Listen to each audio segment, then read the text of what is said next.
সবারই একতা হতে হবে না, সবার ইমানি দায়িত্ব, ইমানি দায়িত্ব।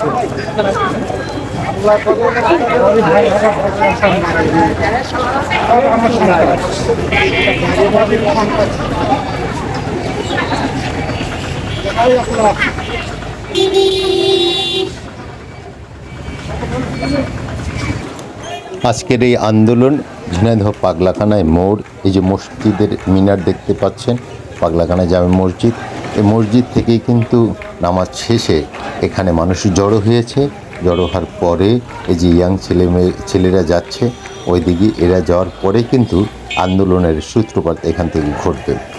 যদিও এখানে কোনো হতাহতের কোনো ঘটনা ঘটেনি, পুলিশ এখানে ছিল, আছে।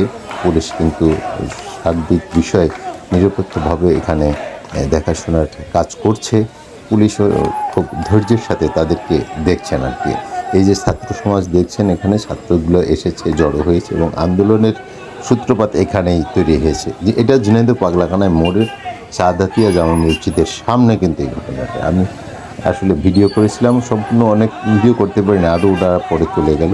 আসলে যেদিক গেল সেদিকে আর আমি যাইনি, যেহেতু ওদিক যাওয়া আমার হয়নি, আমার কাজ ছিল বিধায় আমি চলে এসেছি, আর যেতে পারিনি।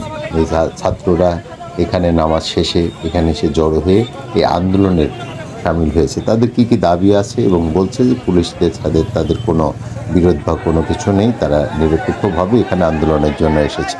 এখন এই আন্দোলন কোথায় গিয়ে থামবে তা জানি না। এই ছাত্ররা যাচ্ছে, ঠেকানোর চেষ্টা করছে, যদিও তাদেরকে বোঝানোর চেষ্টা করছে। এখানে বুঝাই যখন হলো না, তখন কিন্তু ছাত্ররা এখান থেকে চলে যাচ্ছে। পুলিশ কিন্তু তাদের উপর কোনো রকম টর্চার বা কোনো রকম হামলা, লাঠিচার্জ বা অন্যান্য যে কিছু হোক না কোনো করেনি। তারা কিন্তু এই যে খুব সহজভাবে, সাবলীলভাবে এখান থেকে পাগলাখানা মোড় থেকে মুজিব চত্বরের দিকে এগোতে থাকলো। আমি আসলে কাজ থাকার কারণেই আর আমি করতে পারিনি। ছাত্ররা এই যে দৌড়ায় মুজিব চত্বর দিকে, ঝিনাইদহ পাগলাখানা মোড় থেকে ঝিনাইদহ মুজিব চত্বরের দিকে কিন্তু যাচ্ছে।